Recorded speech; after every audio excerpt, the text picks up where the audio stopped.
Hello everyone. तो कैसे हैं आप सब? आई होप आप सब बढ़िया होंगे, मस्त होंगे, फर्स्ट क्लास होंगे और मस्त लेट कर बैठ कर हमारी वीडियो देख रहे होंगे। तो जो भी लोग हमारी वीडियो देख रहे हैं, हमारी वीडियो देखने आए हैं, उन सबका स्वागत है हमारे यूट्यूब चैनल मेंटोर जी क्लासेस पर। और हम आपके लिए फिर से लेकर आ गए हैं एक और नई वीडियो, एक और नई क्लास के साथ जुड़ गए हैं हम और आप। चलिए आज की क्लास को शुरू करते हैं। तो आज की क्लास को शुरू करते हुए हम कुछ चीजें डिस्कस करते हैं।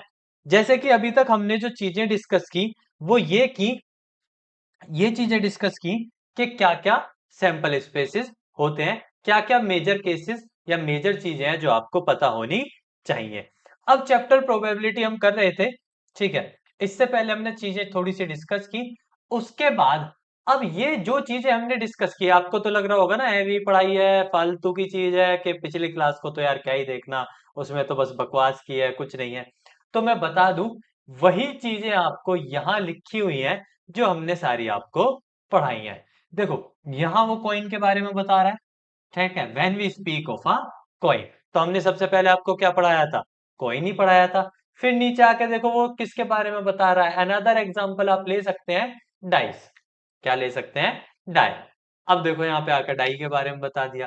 तो बेफजूल की चीजें नहीं पढ़ाई हैं, हमने आपको वही पढ़ाया है जो एक्चुअल में होता है।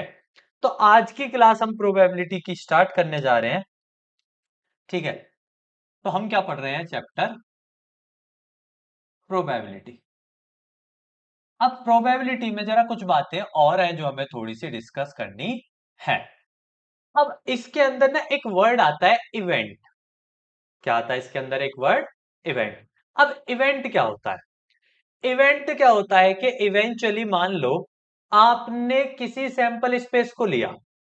कल हमने बहुत सारे सैंपल स्पेस डिस्कस किए, उसमें से कोई एक सैंपल स्पेस आपने लिया, उठाया। उस सैंपल स्पेस के अंदर कोई भी कार्य करो, आप कोई भी काम करो, उसी को इवेंट कहा जाता है। यानी सैंपल स्पेस के अंदर होने वाले कार्य, होने वाले काम, उन्हीं को सैंपल स्पेस कहा, इवेंट कहा जाता है। फॉर एग्जाम्पल, मान लो आपने एक डाइस को रोल किया, या एक डाई को रोल किया, तो सैंपल स्पेस क्या होगा? 1 2 3 4 5 6। अब मैं इस सैंपल स्पेस के अंदर एक काम करूं, मैं इवेंट्स वाले अलग कर लूं, इवन नंबर। तो क्योंकि मैं इस काम को सैंपल स्पेस के अंदर कर रहा हूं, इसी वजह से इसको कहा जाता है इवेंट। कोई भी कार्य होगा तो उसको क्या नाम दिया जाता है? एक इवेंट। अब कोई भी कार्य हो, कुछ भी हो, किसी भी कार्य का आपको तुक्का मारना है, तो वो क्या माना जाएगा? एक इवेंट। आप यस और नो का तुक्का मारते हो, तो जो आप यस और नो का तुक्का मारते हो वो भी आपका क्या है? एक इवेंट। अब किसी भी इवेंट की प्रोबेबिलिटी कैसे निकाल सकते हैं? उसका क्या है? फॉर्मूला। उसका आपको फॉर्मूला दिया हुआ है। फॉर्मूला क्या होता है? फॉर्मूला होता है number of favourable outcomes.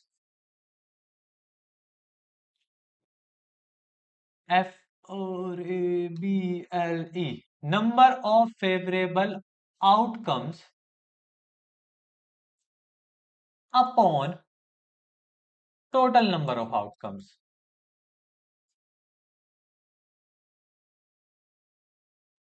Total number of outcomes.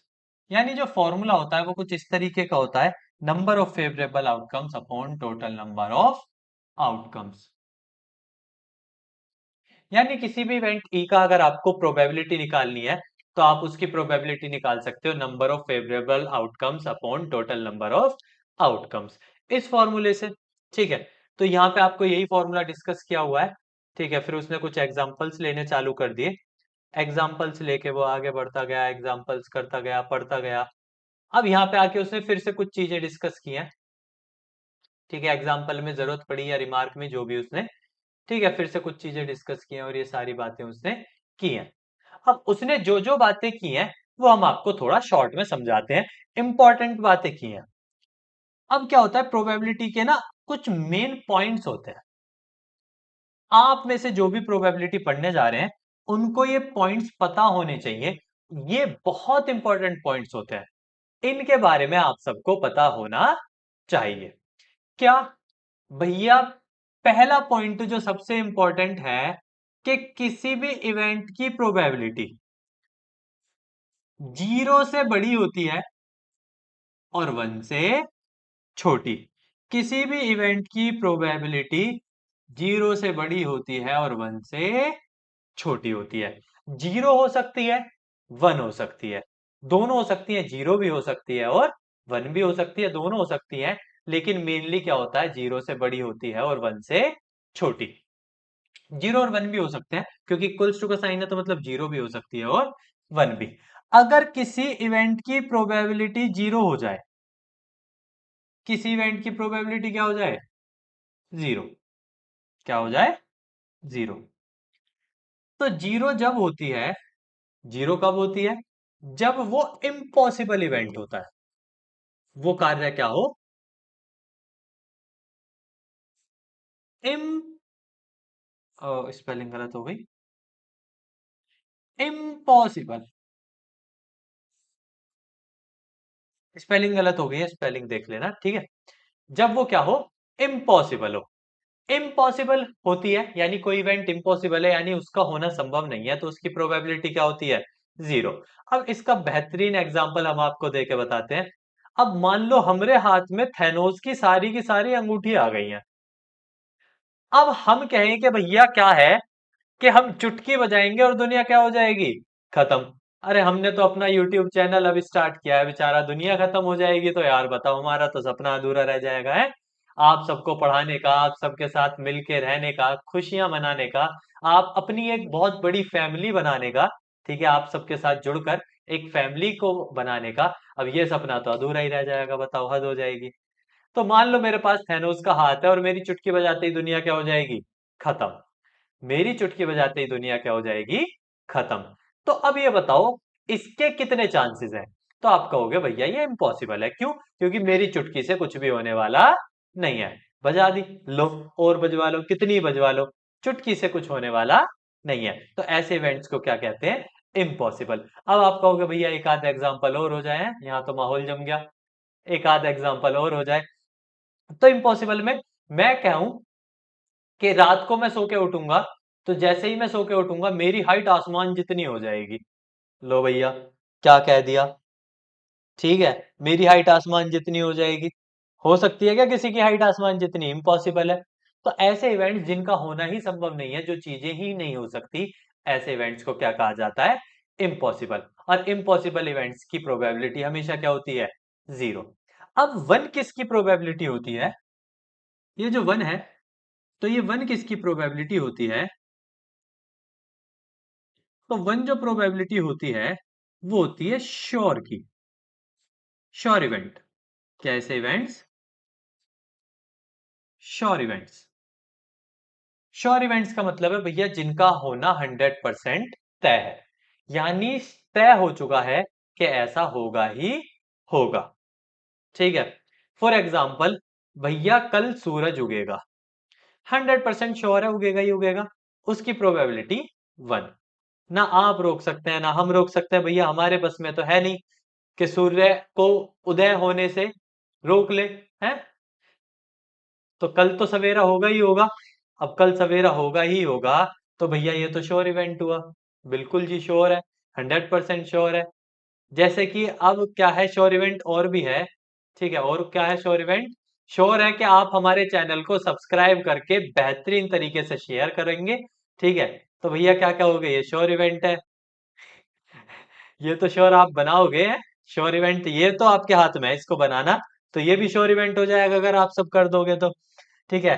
तो आप सब हमारी फैमिली को बढ़ाने में अगर हमारी मदद करेंगे तो ये भी श्योर इवेंट हो जाएगा। चलो ये तो सब मजाक था। तो श्योर इवेंट के बारे में कहते हैं। तो श्योर इवेंट और क्या हो सकता है, और श्योर इवेंट ये है कि भैया क्या श्योर इवेंट हो सकता है, तो श्योर इवेंट का एग्जांपल आप कुछ भी ले सकते हो, हाँ, श्योर इवेंट का एग्जांपल आप कुछ भी ले सकते हैं। जैसे इस धरती पे पानी रहेगा ही रहेगा, कल इस धरती पे पानी रहेगा ही रहेगा, रहेगा ही भैया, कहाँ चला जाएगा, खत्म थोड़ी हो जाएगा, ठीक है। तो पानी तो रहेगा ही, हम रहे ना रहे, पानी तो यहीं रहेगा, ठीक है। तो यानी ये भी श्योर इवेंट है। तो यहाँ पे हमने पॉइंट 1 पढ़ा प्रोबेबिलिटी में इंपॉर्टेंट, कि किसी की भी प्रोबेबिलिटी 0 से 1 के बीच ही होती है, मतलब ना नेगेटिव होती है और ना 1 से ज्यादा। बाकी 0 और 1 किस किस की होती है? 0 होती है जब इवेंट इम्पॉसिबल हो, जिसका होना पॉसिबल ना हो। 1 होती है भैया इवेंट श्योर हो, यानी 100% होगा ही होगा। अब इसके अंदर बात करते हैं पॉइंट नंबर 2। किसकी बात करते हैं? Point number 2। पॉइंट नंबर 2 क्या है? किसी भी इवेंट के होने, किसी भी इवेंट के होने, किसी भी इवेंट के होने और उस इवेंट के ना होने, ना होने को कहते हैं नॉट ई। टोटल प्रोबेबिलिटी क्या होती है? 1 होती है। टोटल प्रोबेबिलिटी क्या होती है? 1 होती है। चलो जी भैया ये भी देख लेते हैं।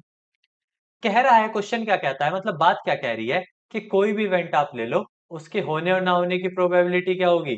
1 होगी। क्या बात है, सही कह रहा है भैया है? बिल्कुल सही कह रहा है जी। क्यों होगी भैया? ऐसा क्यों होगा? ऐसा इसलिए होगा, आप सब जानते हैं, ऐसा इसलिए होगा क्योंकि कार्य में दो ही चीजें हो सकती हैं, या तो हो या ना हो। अब हो और ना हो को टोटल मिला दोगे तो हमेशा क्या बनेगा? 1। भाई या तो आप खाना खाओगे या नहीं खाओगे, ऐसा थोड़ी हो सकता है खा के भी नहीं खाया। अब आप कहो कि भैया 2 रोटी खाई पेट नहीं भरा, तो मतलब खाया भी और नहीं भी खाया? नहीं, अगर आपने एक टुकड़ा भी खाया तो खाया तो सही ना है, तो उसको खाने में ही गिना जाता है। तो या तो आप खाओगे या नहीं खाओगे। ठीक है। अब होने और ना होने की टोटल क्या हो जाएगा? 1 हो जाएगा, बिल्कुल हो जाएगा। जैसे कि आप मान सकते हो कॉइन के अंदर होता है हेड और टेल्स के लिए। तो इस बात को याद रखना। अब बाकी इसको आप ऐसे समझ सकते हैं कि भैया ये वाली जो बात है, ठीक है, ये वाली जो बात है आप इसे ऐसे भी समझ सकते हैं कि जो P होता है, पीई के ऊपर बार, इसे बोलते हैं नॉट ई, मतलब ई का ना होना, मतलब ई का ना होना। ई का ना होना बोला जाता है, इसको कहा जाता है नॉट ई। ठीक है, तो इस बात को भी ध्यान रखेंगे। ये दो बातें पढ़ ली हमने। और कोई बात हमसे छूटी तो नहीं है भाई? और कोई ऐसी बात तो नहीं है जो हमसे छूट गई हो? लगता तो नहीं है भैया, उम्मीदें तो नहीं है हमसे कुछ छूटा होगा। चलो, बाकी अगर कुछ होगा तो बाकी अगर क्वेश्चन में कुछ आएगा तो हम आपको बता देंगे। तो ये दो मेन पॉइंट्स हैं और ये दोनों बहुत इंपॉर्टेंट पॉइंट्स हैं, मोस्ट इंपॉर्टेंट पॉइंट्स हैं। इन दोनों ही दोनों पॉइंट्स के बारे में आपको पता होना चाहिए भैया, दोनों के दोनों मोस्ट इंपॉर्टेंट है। दोनों के बारे में पता होना चाहिए क्योंकि आपके इस साल एमसीक्यू आ रहे हैं। और प्रोबेबिलिटी ऐसा चैप्टर है जो बेस्ट एमसीक्यू देता है, अब तक के सबसे बेहतरीन एमसीक्यू अगर आपको कहीं से मिलेंगे तो वो चैप्टर प्रोबेबिलिटी है। और उसके ये दोनों पॉइंट क्वेश्चन और क्वेश्चन के साथ साथ एमसीक्यू बनने के काबिल है भैया, दोनों में काबिलियत है। और बाकी सब जानते हैं भैया, कंपटीशन में तो आता ही आता है। प्रोबेबिलिटी कंपटीशन में ना आए ऐसा हो ही नहीं सकता। कंपटीशन वालों का तो फेवरेट है, वो तो चाहते हैं क्योंकि इसके ऑप्शंस जल्दी बन जाते हैं, अच्छे बन जाते हैं। तो भैया उनके लिए तो, कंपटीशन वालों के लिए तो ये बहुत जबरदस्त चैप्टर है। अब इतनी बातें क्लियर हो गई तो चलो एक्सरसाइज की तरफ चलते हैं, कुछ डिस्कस करते हैं एक्सरसाइज में, दो चार बातें देखते हैं एक्सरसाइज में क्या क्या दिया हुआ है। चलो भाई, चलो यहाँ आ गए। एक्सरसाइज 14.1। क्या बात कर रहे हैं हम? एक्सरसाइज 14, अरे 14.1। 14.1 में question number first, question number first का फर्स्ट पार्ट क्या दिया हुआ है जरा देखते हैं। तो क्वेश्चन नंबर फर्स्ट का फर्स्ट पार्ट क्या दिया हुआ है? कह रहा है probability of an event E plus probability of event not ई।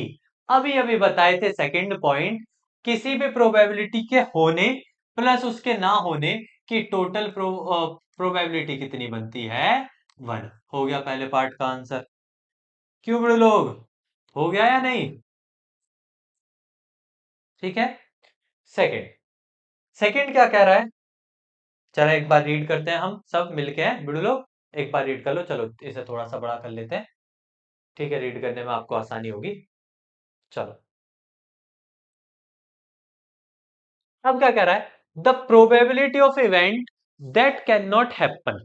अगर कोई हो ही नहीं सकता, कोई इवेंट हो ही नहीं सकता, तो उसकी प्रोबेबिलिटी क्या होती है? अभी अभी बताए, अगर कोई इवेंट हो ही नहीं सकता यानी इम्पॉसिबल है तो उसकी प्रोबेबिलिटी क्या हो जाती है? 0। ऐसे इवेंट को क्या कहा जाता है? कह रहा है, पूछ रहा है ऐसे इवेंट को क्या कहा जाता है, तो आप बोलोगे इम्पॉसिबल। क्या कहा जाता है? इम्पॉसिबल। बिल्कुल सही बात है। अब part number third part number third में क्या कह रहा है? कह रहा है the sum of probabilities of all elementary events of an experiment. किसी भी एक्सपेरिमेंट में से आप कितने भी इवेंट बना लो, आपने कोई सैंपल स्पेस लिया, उस सैंपल स्पेस में से 4 इवेंट्स बनाए, तो याद रखना जितने आपने इवेंट बनाए हैं उन सब की टोटल प्रोबेबिलिटी हमेशा क्या होती है? 1। तो क्वेश्चन में कह रहा है कि सम ऑफ ऑल एलिमेंट्री इवेंट्स, यानी आपने किसी भी एक्सपेरिमेंट के सारे इवेंट्स लिए, उन सारों की प्रोबेबिलिटी निकाली, तो उन सारों की प्रोबेबिलिटी का सम हमेशा टोटल कितना बनता है? हमेशा टोटल बनता है 1। तो थर्ड पार्ट का आंसर क्या हो जाएगा? 1। फोर्थ पार्ट देख लेते हैं। अच्छा, ये फोर्थ ही था, हमने कौन सा छोड़ दिया? तो अच्छा, हमने पार्ट थर्ड छोड़ दिया। ठीक है, ये पार्ट नंबर 4 था। ये क्या था? Part number 4। और ये पार्ट नंबर 5 है। चलो इसे मिटा ही देते हैं, पहले पार्ट नंबर थर्ड ही कर लेते हैं। पार्ट नंबर थर्ड में कह रहा है अगर probability that is certain to happen, यानी जिसका होना संभव है, जिसका होना बिल्कुल तय है, जो होने ही वाली है, अगर वो होने वाली है तो उसकी प्रोबेबिलिटी क्या होती है? हमने बताया था उसकी प्रोबेबिलिटी 1 होती है, क्योंकि वो श्योर इवेंट है। अगर भैया उसका होना तय हो गया तो उसकी प्रोबेबिलिटी 1 होती है और उसको क्या कहा जाता है? Sure event. फिर उसके बाद हमने पार्ट नंबर 4 पढ़ लिया था, किसी भी एलिमेंट्री के सारे उनका सम कितना होता है? 1 होता है। पार्ट नंबर 5 पे आ गए थे हम। किस पे आ गए थे? Part number 5। 5 में क्या कह रहा है? Probability of an event greater than और इक्वल्स टू डैश और लेस देन और इक्वल्स टू डैश। किसी भी इवेंट की प्रोबेबिलिटी किससे ज्यादा हो सकती है और किससे कम? तो आप कहोगे ग्रेटर देन किससे होनी चाहिए? 0। 0 से बड़ी होती है। और लेसर देन किससे होनी चाहिए? 1। ग्रेटर देन 0 होनी चाहिए और लेसर देन 1। ये सारे आपके fill in the blanks question number 1। वही क्वेश्चन नंबर 1 के बाद क्वेश्चन नंबर 2 हम डिस्कस करेंगे, 3 भी करेंगे। हम आपको क्वेश्चन नंबर 4 बता देते हैं। Question number 4। क्वेश्चन नंबर 4 क्या कह रहा है? इनमें से कौन सी प्रोबेबिलिटी नहीं हो सकती? इनमें से कौन सी प्रोबेबिलिटी नहीं हो सकती? मैंने कहा आपकी प्रोबेबिलिटी 0 से छोटी नहीं हो सकती और 1 से बड़ी। तो पहला केस कह रहा है 2/3 हो सकती है, बिल्कुल 2/3। 0 पॉइंट कुछ बैठती है तो 0 से बड़ी है और 1 से छोटी। जो बी है नेगेटिव है, नेगेटिव का मतलब वो 0 से क्या है? छोटा। तो मेरा कहना है कि अगर वो 0 से छोटा है तो 0 से छोटी तो प्रोबेबिलिटी होती ही नहीं है, तो मतलब -1.5 प्रोबेबिलिटी नहीं हो सकती। ऑप्शन बी आंसर है। यही पूछा है इनमें से कौन सी प्रोबेबिलिटी नहीं हो सकती, तो नेगेटिव नहीं हो सकती। 0 से छोटी जब होती ही नहीं है प्रोबेबिलिटी तो ये नहीं हो सकता। बाकी 15% भी हो सकता है। क्यों? क्योंकि परसेंट हटा के नीचे क्या लगा लो? 100। तो वो 0 से बड़ी हो जाएगी, 1 से छोटी हो जाएगी। 0.7 की भी बात करें तो वो 0 से बड़ा है और 1 से छोटा है, तो वो भी हो सकता है। तो इसमें ऑप्शन नंबर बी सही है। यही इकलौता है जो किसी भी इवेंट की प्रोबेबिलिटी नहीं हो सकता। ठीक है, तो आज हमने प्रोबेबिलिटी के कुछ इंपॉर्टेंट टॉप फॉर्मूले के साथ इंपॉर्टेंट पॉइंट्स और इंपॉर्टेंट पॉइंट्स के साथ हमने क्वेश्चन 2 डिस्कस किए, क्वेश्चन 1 एंड 4। अब आज की क्लास के लिए इतना ही। ठीक है, फिर मिलेंगे हम आपसे नेक्स्ट क्लास में। इसी तरीके से बने रहिएगा, जुड़े रहिएगा हमारे साथ नेक्स्ट क्लास के लिए। तब तक के लिए राम राम।